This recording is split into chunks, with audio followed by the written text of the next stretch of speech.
అందరికీ నమస్కారం. నేను మీ Prasanna. Welcome back to our channel Prasanna Junnu blogs. అందరూ ఎలా ఉన్నారు? హాయ్ అండి అందరికీ. ఇది వచ్చేసి సండే వ్లాగ్ అండి. వీకెండ్ అంటే ఖచ్చితంగా నాన్ వెజ్ ఉండాల్సిందే కదా. నాకైతే ఏ నాన్ వెజ్ ఉన్న చికెన్ అంటే చాలా ఇష్టం. చికెన్తో ఏ రెసిపీ చేసినా తినేస్తా. మా హస్బెండ్ ఇవాళ ఏదో ఫంక్షన్ ఉంటే వెళ్ళిపోయారండి.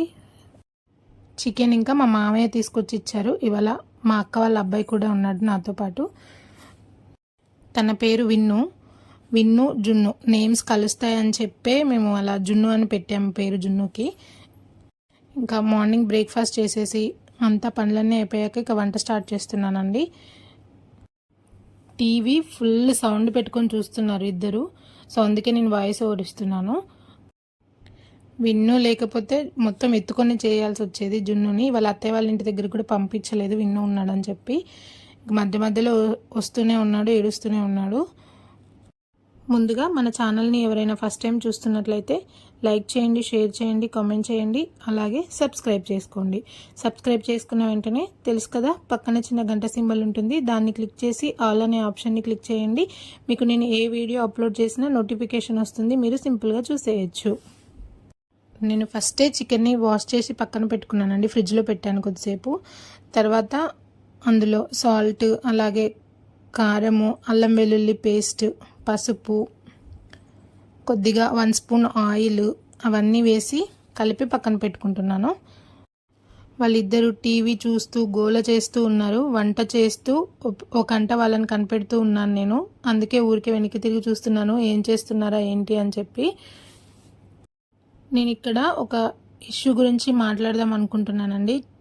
అది జరిగినప్పటి నుంచి ఆలోచిస్తున్నాను మాట్లాడదామా వద్దా, ఎందుకు సబ్స్క్రైబర్స్ తక్కువ ఉన్నారు, సో ఎవరు చూస్తారు, చెప్పినా చూస్తారా లేదా అన్న థాట్లో ఉన్నాను. కానీ రీసెంట్గా ఒక సక్సెస్ఫుల్ యూట్యూబర్ షార్ట్లో అప్లోడ్ చేశారు. చిన్న యూట్యూబర్ అయినా పెద్ద యూట్యూబర్ అయినా జరిగిన ఇష్యూకి మనందరం రెస్పాండ్ అవ్వాలి, మన బాధ్యత అని చెప్పారు. నాకు ఆ లైన్ బాగా నచ్చింది. సో ఇంకా మాట్లాడదామని డిసైడ్ అయ్యాను. ఈ పాటికి మీ అందరికీ అర్థమైపోయి ఉంటుంది, కోల్కతా ఇష్యూ అండి. తనకి జస్టిస్ రావాలని మనందరం కోరుకుందాం. జనరల్గా ఇప్పుడు బయటికి ఎక్కడికి వెళ్ళినా ఈ టాపిక్ గురించి మాట్లాడుకుంటున్నారు. అలా నేను ఒక దగ్గర ఒక మాట విన్నా. ఏంటి అంటే జనరల్గా ఆడపిల్లలకి గుడ్ టచ్, బ్యాడ్ టచ్ ఇవన్నీ నేర్పించాలి అని అంటున్నారు. అది కరెక్టే. వాళ్ళకి అలా నేర్పిస్తే ఎవరు ఏ ఉద్దేశంతో చూస్తున్నారు, ఎవరు నీతో ఎలా బిహేవ్ చేస్తున్నారు, ఎవరు ఎలాంటి వాళ్ళు అనేది అర్థమయ్యి సరే పేరెంట్స్కి చెప్పనన్నా చెప్తారు, లేదా వాళ్ళకి దూరంగా అన్నా ఉంటారు. కానీ చిన్న చిన్న పిల్లలు వాళ్ళకి ఏం చెప్పగలుగుతాం మనం అసలు? ఆడపిల్లలందరికీ తెలియాలి. అలాగే నా ఒపీనియన్ ఏంటి అంటే అబ్బాయిలకి కూడా ఇలాంటివి నేర్పించాలండి. ఎందుకంటే మనం ఉన్న ఈ జనరేషన్ ఎలాగో మనం ఈ సొసైటీని మార్చలేమనుకుంటా. సో మన కిడ్స్ జనరేషన్ అన్న భయం లేకుండా ఉండాలి వాళ్ళు. అలాంటప్పుడు మారాల్సింది ఆడపిల్లలకి ఎంత బాధ్యత ఉంటుందో అబ్బాయిలు కూడా అంత మారాలండి. వాళ్ళకి కూడా గుడ్ టచ్ అంటే ఏంటి, బ్యాడ్ టచ్ అంటే ఏంటి, మనం మామూలుగా ఎలా మాట్లాడాలి, ఎలా బిహేవ్ చేయాలి, ఎవరైనా ఆడపిల్లల్ని కామెంట్ చేసినప్పుడు వాళ్ళని ఎలా వాళ్ళతో మాట్లాడాలి అని చెప్పి వాళ్ళకు కూడా నేర్పించాలి. అబ్బాయిలకు కూడా. అమ్మాయిలకి నేర్పించినా వాళ్ళకి ఎవరైనా బ్యాడ్గా మాట్లాడినా, బ్యాడ్ కామెంట్స్ చేసినా, బ్యాడ్ బిహేవియర్తో చూసినా వచ్చి పేరెంట్స్కి చెప్తారు. అక్కడి వరకు ఓకే. కానీ ఇంతకంటే ఇంకా లిమిట్స్ దాటి ప్రవర్తించినప్పుడు వాళ్ళు ఎవరితో చెప్పగలుగుతారు? సో అక్కడ ఎవరు మారాలి? అబ్బాయిల మైండ్ సెట్ కరెక్ట్, అందరినీ అనట్లేదు నేను. మళ్ళీ వాళ్ళకి ఇవన్నీ తెలిసి ఉంటే, అంటే నెక్స్ట్ జనరేషన్ కోసం చెప్తున్నాను నేను, వాళ్ళకి ఇవన్నీ తెలిసి ఉంటే సో ఆటోమేటిక్గా సొసైటీ కూడా మారుతుందని నా ఒపీనియన్. ఇది ఒకవేళ కరెక్ట్ అనుకుంటే, ఒపీనియన్ రాంగ్ అనుకుంటే వీడియో చూడకండి, స్కిప్ చేసేయండి అసలు. జనరల్గా మన చిన్నప్పుడు ఎలా ఉండేదంటే, అంటే పెళ్ళవక ముందు టీనేజ్ అమ్మాయిలు కానీ పెళ్లి కాని అమ్మాయిలు బయటికి వెళ్ళినప్పుడు భయపడేవాళ్ళు పేరెంట్స్. అమ్మో ఎలా ఉంటుందో, ఎలా వస్తుందో ఇంటికి తిరిగి అని చెప్పి అలా భయం ఉండేది. రాను రాను టెక్నాలజీ పెరుగుతున్న కొద్దీ పెళ్ళైన అమ్మాయిలు లేదు, పెళ్లి కాని అమ్మాయి లేదు, ఆఖరికి చిన్న పిల్లలు లేదు, ముసలి వాళ్ళు లేదు, ఎవరికి సేఫ్టీ లేదు అసలు. ఎవరికి ఉంది సేఫ్టీ? మన కిడ్స్ జనరేషన్ అంటే నెక్స్ట్ జనరేషన్ అయినా కరెక్ట్గా వాళ్ళు భయపడకుండా ఉండాలి అంటే అది మన దగ్గర నుంచే స్టార్ట్ అవ్వాలండి. మన జనరేషన్ నుంచే మనం వాళ్ళకి నేర్పించాలి. అప్పుడే వాళ్ళైనా భయం లేకుండా ఉండగలుగుతారు. అమ్మాయిల తల్లిదండ్రులకి ఎంత బాధ్యత ఉంటుందో అబ్బాయిల తల్లిదండ్రులకు కూడా అంతే. వాళ్ళకి అవే నైతికంగా విలువలు నేర్పించాలి, అన్నీ చెప్పాలి వాళ్ళకి. అలాగే టీనేజ్ అబ్బాయిలు ఉన్న పేరెంట్స్ జనరల్గా పిల్లలు మొబైల్స్ చూస్తుంటే ఏవో వస్తాయి, మనం చూడకపోయినా అవి జనరల్గా వస్తూనే ఉంటాయి. సో వాళ్ళు ఏం చూస్తున్నారు ఏంటి అని అబ్జర్వ్ చేస్తూ వాళ్ళని కనిపెట్టుకుంటూ వాళ్ళకి ఇది అది అని చెప్పి నేర్పించి అన్నీ ఇలా ఉండాలి అలా ఉండాలని చెప్పి బాధ్యతగా మన జనరేషన్ మనం పిల్లలకి మనం నేర్పించుకోగలిగితే అట్లీస్ట్ మన పిల్లలన్నా హ్యాపీగా ఉంటారనేది నా ఒపీనియన్ అండి. ఇది అందరికీ నచ్చచ్చు నచ్చకపోవచ్చు, నాకు తెలిసింది నాకు అనిపించింది అయితే నేను చెప్పాను. అండ్ అమ్మాయిల బట్టల వల్లే ఇలా జరుగుతుంది అంటారు. ఇప్పుడు జరిగిన ఈ డాక్టర్ డ్రెస్ కోడ్ ఏంటండి? రీసెంట్గా జరిగిన చిన్నపిల్లలకి చాలా జరుగుతున్నాయి. చిన్నపిల్లల డ్రెస్ కోడ్ ఏంటి? ఆ డ్రెస్ల వల్ల ఇలా జరుగుతుందా? ఎవరి ఒపీనియన్ వాళ్ళది, ఎవరి కంఫర్ట్ వాళ్ళదండి. ఇక్కడ మారాల్సింది బట్టలు ఇంకా ఏవో మారాలి, అది కాదు. ముందు మైండ్ సెట్ మార్చుకోవాలి. అలాంటి ఆలోచనే రావద్దు వాళ్ళకి, అసలు అలా ఉండాలి మైండ్ సెట్ అనేది. అప్పుడు ఇలాంటివి జరగకుండా ఆపచ్చు అనేది నా ఒపీనియన్. ఇంకా చాలా మాట్లాడాలని ఉంది, కానీ ఏం కామెంట్స్ వస్తాయో, ఏది మాట్లాడితే ఎలా రియాక్షన్ వస్తుందో అని చెప్పి ఆలోచిస్తున్నాను. డాక్టర్కి జస్టిస్ రావాలని వేడుకుంటూ ఇక ముందు ఇలాంటివి రిపీట్ కాకుండా ఉండాలని మనందరం కోరుకుందామండి. ఇక వ్లాగ్ విషయానికి వస్తే చికెన్ కర్రీ చాలా సింపుల్గా చేసుకున్నామండి. నేను జున్నుతో మాట్లాడుతున్నాను, వాయిస్ పెడదాము అనుకుంటే టీవీ ఫుల్ సౌండ్లో ఉంది. మా అక్క వాళ్ళ అబ్బాయి చూస్తున్నాడు విన్ను, ఇంకా డిస్టర్బ్ అవుతుందని చెప్పి వాయిస్ తీసేశాను. ఇంకా వీకెండ్ మీరు ఏమేమి చేసుకున్నారు? శ్రావణ మాసం అని వెజ్జే చేసుకున్నారా లేదా నాన్ వెజ్ వండుకున్నారా? కామెంట్ చేయండి. నేనైతే నాన్ వెజ్జే. నాకు వీకెండ్ అంటే సండే అంటే ఖచ్చితంగా నాన్ వెజ్ ఉండాల్సిందే, అందులో చికెన్ ఉండాల్సిందే. ఇంకా బిర్యానీ అయితే పండగ. ఇంకా నాకు అసలు అది చికెన్ బిర్యానీ కాదు, అది ఒక ఎమోషన్, అంత ఇష్టం నాకు. ఎక్కువ మసాలాలు ఏం లేకుండా చాలా సింపుల్గా చేశానండి చికెన్ కర్రీ. ఆయిల్ వేసి ఆయిల్ హీట్ అయిన తర్వాత పచ్చిమిర్చి వేసుకున్నాను. తర్వాత ఉల్లిపాయలు ఇలా సన్నగా కట్ చేసుకొని వేసుకోండి, కర్రీ బాగుంటుంది టేస్ట్. ఉల్లిపాయలు బాగా గోల్డెన్ బ్రౌన్ కలర్ వచ్చేంత వరకు వేయించాలి, అప్పుడు మనకి కర్రీ అనేది టేస్ట్ బాగా వస్తుంది. ఈలోపు జున్ను వచ్చేసాడు. ఇంకా అక్కడ మాట్లాడుతున్నాడు కానీ టీవీ సౌండ్ బాగుందని చెప్పి పెట్టలేదు నేను. అందరికీ హాయ్ చెప్పు జున్ను అంటే వద్దమ్మా అంటున్నాడు. వంట చేస్తుంటే మాత్రం చాలా ఇంట్రెస్ట్గా చూస్తాడు, ఏం చేస్తుంది ఏమేమి వేస్తుంది అని చెప్పి, ఎలా చేస్తుంది ఏంటి అవన్నీ చూసి తర్వాత మనం అంతా అయిపోయాక కడిగేసి టబ్లో పెడతాం కదా, అప్పుడు ఆ కళాయి ఆ గరిట తీసుకొని అలా తిప్పుతూ ఉంటాడు ఊరికని కింద కూర్చొని. అనిపిస్తుంది మనల్ని చూసే మన కిడ్స్ కూడా ఏదైనా నేర్చుకుంటారని చెప్పి. సో ఏదైనా మన చేతుల్లోనే ఉంటుంది. నేను డైలీ ఏం డ్రెస్ వేసుకుంటున్నాను, ఏ ఇయర్ రింగ్స్ పెట్టుకుంటున్నాను, ఏ చైన్స్ వేసుకుంటున్నాను, హెయిర్ బ్యాండ్ ఏం పెట్టుకుంటున్నాను అన్నీ అబ్జర్వ్ చేస్తాడు జున్ను. బాగుంటే బాగుందమ్మా అని చెప్తాడు, లేదంటే ఇది బాగాలేదమ్మా ఇది బాగాలే తీసేయమ్మా అంటాడు.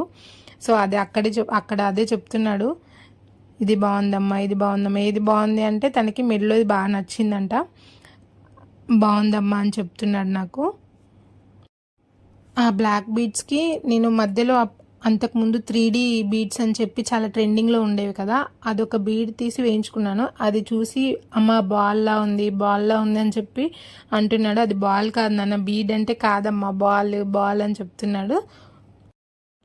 మా హస్బెండ్ కూడా నాకు అన్ని సజెషన్స్ ఇవ్వడు. జున్ను నేను ఎటైనా వెళ్తున్నా, ఏదైనా ఫంక్షన్కి వెళ్తున్నప్పుడు రెడీ అయినా ఇది బాగుందమ్మా ఇది బాగాలేదమ్మా అని చెప్పి చెప్తూ ఉంటాడు. విన్ను ఉన్నాడని చెప్పి అత్తయ్య వాళ్ళ ఇంటికి జున్నుని పంపించలేదండి ఇవాళ. వాళ్ళకి వాళ్ళ ఇల్లంతా సైలెంట్గా ఉండొచ్చు. గ్రాండ్ పేరెంట్స్కి ఎక్కువ అలవాటు చేయండి పిల్లల్ని. ఎందుకు అంటే మనకి అన్నీ తెలియవు, ఇప్పుడిప్పుడే కొత్తగా పేరెంటింగ్ అలవాటు చేసుకుంటూ ఉంటాము. పిల్లలకి కొన్ని అర్థం అవుతాయి, కొన్ని అర్థం కావు. సో వాళ్ళకి మనల్ని ఆల్రెడీ పెంచి ఉన్నారు కాబట్టి వాళ్ళకి అన్నీ కొన్ని కొన్ని తెలుస్తాయి మనకు తెలియనివి కూడా. అండ్ అలాగే అసలు కంటే కొసరు ముద్దు అన్నట్టు ఊరికనే రాలేదు సామెతలు అలాంటివి. మన మీద కంటే ఎక్కువ వాళ్ళకి లవ్ ఆటోమేటిక్గా కిడ్స్ మీద ఎక్కువ ఉంటుంది. నాకు ఎక్కువ జున్ను విషయంలో, హెల్త్ విషయంలో కానీ, ఫుడ్ విషయంలో ఎలాంటి డౌట్స్ ఉన్నా అత్తయ్య, అమ్మ, అక్క వీళ్ళ ముగ్గురు సజెషన్స్ తీసుకుంటాను నేను. వెంటనే కాల్ చేస్తాను. అత్తయ్య దగ్గరికి అయితే రోజు వెళ్తుంటాడు కాబట్టి అత్తయ్య చూసుకుంటుంది. ఏమన్నా ఈవినింగ్స్ టైంలో ఉన్నప్పుడు అమ్మకో అక్కకో కాల్ చేసి అడుగుతూ ఉంటాను. అలా సాటర్డే నైట్ ఒకటి జరిగింది. జున్ను చాలా సైలెంట్గా కూర్చొని ఉన్నాడు, అన్నం తినట్లేదు. అసలు మామూలుగా అయితే ఇల్లు పీకి పందిరేసి సెల్ఫ్లో సామాన్లన్నీ తీసి ఇల్లంతా పరిచి ఆగమాగం చేస్తాడు అల్లరి. అసలు సైలెంట్గా వచ్చి కూర్చున్నాడు, డల్గా కూర్చున్నాడు. టైంకి మా హస్బెండ్ కూడా లేరప్పుడు, ఎటో వెళ్ళారు. ఆయన రాలేని సిచ్యువేషన్ అప్పుడు నాకేం అర్థం కావట్లేదు. ఏమైనా స్టమక్ పెయిన్ వస్తుందా జున్ను అంటే లేదమ్మా రావట్లేదు అంటున్నాడు. సైలెంట్గా కూర్చుంటున్నాడు. ఏ ఫుడ్ పెట్టినా తినట్లేదు. భయం వేసింది. అత్తయ్యకి రమ్మందాం లేదా అత్తయ్యకి కాల్ చేద్దాం అనుకుంటే ఈవినింగ్ వాళ్ళది హోటల్ అని చెప్పాను కదా, సో వాళ్ళ బిజీలో వాళ్ళు ఉంటారు, ఎందుకు కాల్ చేసి డిస్టర్బ్ చేయడం అని వెంటనే అమ్మకి వీడియో కాల్ చేసి చూపించా. ఇలా కూర్చొని ఉన్నాడు జున్ను, నాకేం అర్థం కావట్లేదమ్మా, హాస్పిటల్ కన్నా తీసుకెళ్ళినా అని చెప్పి మా అమ్మని అడిగాను. వెంటనే మా అమ్మ జున్నుని చూసేసి స్టమక్లో అప్సెట్ ఉంది, ఏదో ప్రాబ్లం ఉంది, జీలకర్ర వాము పెట్టండి అని చెప్పింది. అత్తయ్య కూడా చెప్తూనే ఉంది, కానీ కారం ఉందని చెప్పి జున్ను అసలు తినట్లేదు. అవి ఏదైనా సిరప్ ఉంటే స్టమక్ పెయింది వేయమని చెప్తే నా దగ్గర ఆల్రెడీ సిరప్ ఉంది, నాకు తెలుసు, నేను అప్పుడప్పుడు వాడుతాను అది. కానీ ఆ భయానికి, ఆ టెన్షన్లో అది గుర్తుకు రాదు మనకు ఆ టైంకి. ఆ సిరప్ వేసాక ఒక 2 hours తర్వాత మాట్లాడి మళ్ళీ అన్నీ అల్లరి చేయడం అట్లా స్టార్ట్ చేశాడు. అప్పుడు కొంచెం నేను ఫ్రీ అయ్యాను నేను. సో అట్లా మనకి తెలిసిన కొన్ని మనకి ఆ టైంకి వాళ్ళని చూసి ఆ టెన్షన్కి, ఆ భయానికి మనకి ఏం గుర్తుండవు. అలాంటప్పుడు ఇలా పెద్దవాళ్ళని అడిగితే వాళ్ళకి కరెక్ట్గా పనిచేస్తాయి. నాకు ఇలా చాలా సిచ్యువేషన్స్, జున్ను పుట్టినప్పటి నుండి చాలా సిచ్యువేషన్స్లో అమ్మ, అక్క, అత్తయ్య ముగ్గురు హెల్ప్ చేస్తూనే ఉంటారు. ముగ్గురులో ఎవరికి కాల్ చేసినా కానీ వెంటనే రిప్లై ఇస్తారు. ఏంటి ప్రాబ్లం అని జున్నుని చూసి చెప్పేస్తారు. అండ్ గ్రాండ్ పేరెంట్స్ లేని వాళ్ళకి ఆ బాధ ఏంటి, అదేంటి అని తెలుస్తుందండి. సో నేను ముందే గట్టిగా ఫిక్స్ అయ్యి ఉన్న, పుట్టక ముందు నుంచే నాకు అమ్మాయి పుట్టినా అబ్బాయి పుట్టినా ఖచ్చితంగా గ్రాండ్ పేరెంట్స్కి అలవాటు చేయాలి అని చెప్పి. ఎందుకు అంటే నాకైతే అసలు మా అమ్మమ్మ కానీ, నానమ్మ కానీ, అమ్మ వాళ్ళ నాన్న అంటే తాతయ్య కానీ, వీళ్ళ ముగ్గురిది అసలు నాకు గుర్తు కూడా లేవు సిచ్యువేషన్స్. ఒక మా నాయనమ్మది ఒక్కటే ఒక 2 సిచ్యువేషన్స్ అట్లా గుర్తున్నాయి అంతే. అమ్మమ్మ అయితే అసలు ఇంకా నేను పుట్టను కూడా పుట్టలేదు, చనిపోయింది అప్పుడే. సో అట్లా లేని వాళ్ళకి తెలుస్తుంది, వాళ్ళ లవ్ అండ్ ఎఫెక్షన్ వేరే ఉంటుంది గ్రాండ్ పేరెంట్స్ది. సో నేను అందుకే ముందే గట్టిగా ఫిక్స్ అయి ఉన్న, అమ్మాయి అయినా అబ్బాయి అయినా, అత్తయ్య వాళ్ళకైనా అమ్మ వాళ్ళకైనా ఎక్కువ కనెక్షన్ పెంచాలి, ఎక్కువ వాళ్ళతో కమ్యూనికేట్ చేయించాలి, ఎక్కువ మాట్లాడించాలి, ఎక్కువ వాళ్ళ దగ్గర ఉంచాలని చెప్పి నేను ముందే గట్టిగా ఫిక్స్ అయిపోయా. అమ్మ వాళ్ళకంటే కొంచెం దూరం ఉన్నారు, అప్పుడప్పుడు వెళ్ళొస్తాం, కానీ అత్తయ్య వాళ్ళు మాకు వాకబుల్ డిస్టెన్స్లోనే ఉంటారు. సో అందుకే రోజు పంపిస్తూనే ఉంటాం వాళ్ళ దగ్గరికి. ఒక్కొక్కసారి నా దగ్గర కూడా రాడు జున్ను, నానమ్మ తాతయ్య అనుకుంటూ వాళ్ళ వెనుకనే తిరుగుతాడు. సో నాకు అప్పుడు బాగా హ్యాపీ అనిపిస్తుంది. మీకు దగ్గరలో గ్రాండ్ పేరెంట్స్ ఉంటే ఖచ్చితంగా వాళ్ళకి అలవాటు చేయండి. ఈలోపు నేను బియ్యం కడిగేసి అన్నం పెట్టేస్తున్నాను. 12:30 అయిపోతుంది ఆల్రెడీ టైము. జున్ను లంచ్ టైం కూడా అవుతుంది. కర్రీ అయిపోయేలోపు ఇంకా అన్నం కూడా అవుతుందని చెప్పేసి బియ్యం కడిగి పెట్టేస్తున్నాను.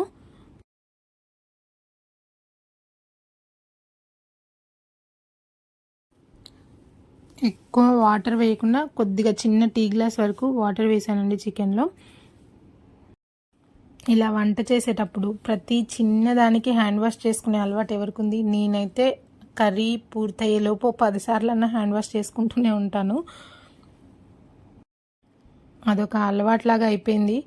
అంటే పచ్చిమిర్చి కట్ చేసినా మళ్ళీ వెంటనే చేయి కడుక్కుంటా, ఆనియన్ కట్ చేసినా చేయి కడిగేసుకుంటా, అట్లా ఏదన్నా చిన్నగా ముట్టుకున్నా హ్యాండ్ వాష్ చేస్తూనే ఉంటా. ఇంకా కర్రీ కూడా అయిపోయింది, రైస్ పక్కన పెట్టేశాను.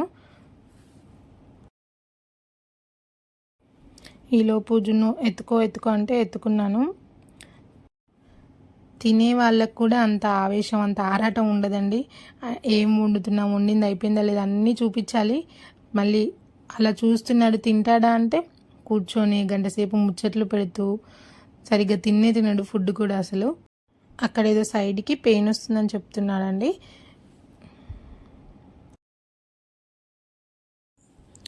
మా విన్ను వచ్చి మొత్తం కర్రీ అంతా అయిపోయాక నేనే చేసినట్టు గరిట తిప్పుతున్నాడు. అక్కడ నేనే చేశాను చెప్పు అని చెప్తున్నాడు. వచ్చు తనకి చికెన్ కర్రీ వండడం. నాకు వీడియో తీసి పంపించాడు అప్లోడ్ చేయిపిన్ని అని చెప్పేసి. నేనే అప్లోడ్ చేయలేదు, చేస్తాను త్వరలో. ఇవన్నీ కంప్లీట్ అయ్యేసరికి 1 అయిపోయింది. వాళ్ళిద్దరికి తినిపించేశాను. వాళ్ళిద్దరు తిన్నాక నేను తింటున్నాను. ఇది బెండకాయ కర్రీ చిక్కుడుకాయ కర్రీ నిన్న నైట్ చేసిందండి. మిగిలిపోయాయి, వేస్ట్ చేయడం ఎందుకులే, చికెన్ కర్రీ అయినా ఉంటుంది, ఇవి నిన్న నైట్ వండినవి కదా అని చెప్పేసి అవి 2 కూడా వేసుకున్నాను, వేస్ట్ చేయడం ఇష్టం లేక. ఇక్కడ ఆల్రెడీ తినిపించాను నేను జున్నుకి. ఇక్కడ మళ్ళీ నేను ఏం తింటున్నానా ఏం చేస్తున్నానా అని చెప్పి మళ్ళీ చూడ్డానికి వచ్చాడు. పెట్టు అంటాడు, మళ్ళీ అన్నం పెడితే తినడు అసలు. నేను అన్నం తినేటప్పుడు 2 times 3 times హ్యాండ్ వాష్ చేసుకోవాల్సి వచ్చింది లేచి. ఎందుకంటే ఒకసారి వర్షం పడుతుంది, బయట బట్టలు ఉన్నాయి, వెళ్ళి లేచి హ్యాండ్ వాష్ చేసుకొని వచ్చి బట్టలన్నీ తీసుకొని వచ్చాను. మళ్ళీ కరెక్ట్గా హాఫ్ తిన్నానో లేదో, ఈ పిల్లలకి జనరల్గా అమ్మలు తినేటప్పుడే అన్ని పనులు గుర్తుకొస్తూ ఉంటాయి. నేను అక్కడ తింటున్నా, జున్ను అన్లోడ్ చేస్తున్నాడు. ఏం చేస్తాం, ఇంకా తప్పదు. అంతకుముందు ఎవరైనా జనరల్గా పిల్లలు చేస్తుంటే అబ్బా వీళ్ళకి ఇప్పుడేనా అని చెప్పి కోపం వచ్చి చిరాకు వచ్చేది. నా వరకు వస్తే కానీ, ఎవరికైనా వాళ్ళ వరకు వస్తే కానీ, ఎక్స్పీరియన్స్ చేస్తే కానీ అర్థమవుదు కదా. సో నా వరకు వచ్చేసరికి అర్థమైంది, అబ్బా ఇలా ఉంటుందా కిడ్స్తోనే అని చెప్పి. సో అలా బ్రేక్స్ వస్తూ మధ్య మధ్యలో తింటూ అలా కంప్లీట్ చేశాను నా లంచ్ ఇవాళ. సండే లంచ్లో మా హస్బెండ్ లేకపోతే చాలా మిస్ అవుతాను తన్ని. మేము జనరల్గా డైలీ ఒక మీల్ అయినా కింద కూర్చొని ఇద్దరం కూర్చొని మాట్లాడుకుంటూ తినడం అలవాటు మాకు. సో అది ఒక డే అంతా జరగకపోతే ఏదో మిస్ అవుతున్నట్టు అనిపిస్తుంది నాకు. అండ్ ఎక్కువగా కింద కూర్చొని తినడమే అలవాటు నాకు. అమ్మ వాళ్ళ ఇంటికి వెళ్ళినా, అత్తయ్య వాళ్ళ ఇంటికి వెళ్ళినా, ఎక్కడైనా ఫంక్షన్స్లో మనం జనరల్గా చైర్స్ మీద కూర్చొని తింటాం కదా. నాకు ఇంట్లో అట్లా చైర్స్ మీద కూర్చొని తింటుంటే ఏదో ఫంక్షన్లో తింటున్న ఫీలింగ్ వస్తుంది. ఇదంతా మన వల్ల కాదని చెప్పేసి మళ్ళీ కింద కూర్చొని తింటాను. మా హస్బెండ్ కూడా అంతే, కింద కూర్చొని తింటాం మేమిద్దరం. అలా లంచ్ ఫినిష్ అయిపోయాక చాలాసేపటికి జున్ను ఆడుకొని జున్ను పడుకున్నాడు. తర్వాత జున్ను లేచాక మళ్ళీ ఇంట్లో స్వీట్ కార్న్ ఉంటే అవి ఉడకబెట్టానండి. ఈవినింగ్ స్నాక్ లాగా స్వీట్ కార్న్ తిన్నాము ముగ్గురము. జున్ను అసలు తినలేదు, తనకి నచ్చలేదంట అవి. ఒక 5 గింజలో 6 గింజలో తిన్నాడు అంతే. తర్వాత నేను ఇంట్లో దానిమ్మకాయ ఉంటే అది పెట్టాను, అది కొద్దిగా తిన్నాడు స్నాక్ లాగా. ఇంకా నైట్ డిన్నర్లోకి అదే రైస్, ఆఫ్టర్నూన్ చేసిన చికెన్ కర్రీయే ఉందండి. ఇంకా రైస్ ఒకటి వండుకొని తినేసాము. అది ఇంకా వీడియో తీయలేదండి. అలాగే మన ఛానల్లో నేను చేసే ఈ వీడియోస్ మీకు కనుక నచ్చినట్లయితే సబ్స్క్రైబ్ చేసుకొని సపోర్ట్ చేయండి ఫ్రెండ్స్ అందరూ.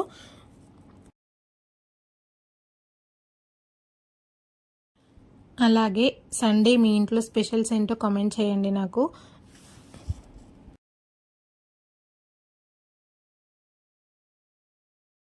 చాలామంది ఇన్స్టాగ్రామ్లో మెసేజ్ చేస్తున్నారండి, అంటే డ్రెస్సెస్ కలెక్షన్ చూపించండి, లాంగ్ ఫ్రాక్స్ కానీ శారీస్ కానీ. అన్ని కమెంట్స్ అక్కడ చూడలేను నేను. ఇక్కడ యూట్యూబ్లో అయితే రెగ్యులర్గా చెక్ చేస్తూ ఉంటాను కాబట్టి యూట్యూబ్ వీడియో కింద కామెంట్ చేయండి, నేను వీడియో తీసి అప్లోడ్ చేస్తాను. డ్రెస్సెస్ కానీ శారీస్తో డ్రెస్సెస్ ఎలా స్టిచ్చింగ్ చేయించుకోవాలి అని చెప్పి. మన మామూలుగా అత్తయ్య వాళ్ళు అమ్మ వాళ్ళ దగ్గర శారీస్ ఉంటాయి కదా, వాటితో ఎలా డ్రెస్సెస్ మనం శారీస్ని కన్వర్ట్ చేసుకోవాలని చెప్పి నేను వీడియోస్ తీస్తాను. సో మీకు ఏమైనా అలాంటి వీడియోస్ కావాలి అనుకుంటే యూట్యూబ్ కింద కమెంట్ సెక్షన్లో కమెంట్ చేయండి, నేను రిప్లై ఇస్తాను లేదా వీడియో తీసి అప్లోడ్ చేస్తాను. ఈరోజు నేను వీడియోలో వేసుకున్న డ్రెస్ కూడా అది మా అత్తయ్య శారీ అండి. అది తీసుకొని నేను ఇలా డ్రెస్ లాగా కన్వర్ట్ చేసుకున్నాను. సో అలాంటివి చాలానే ఉన్నాయి, మీకు కావాలంటే వీడియో తీసి అప్లోడ్ చేస్తాను. ఇవాళకి ఇంతే ఇంకా ఈ video. Thank you for watching. అంతే ఇంకా ఈ video. Don't forget to subscribe. Bye bye అందరికీ.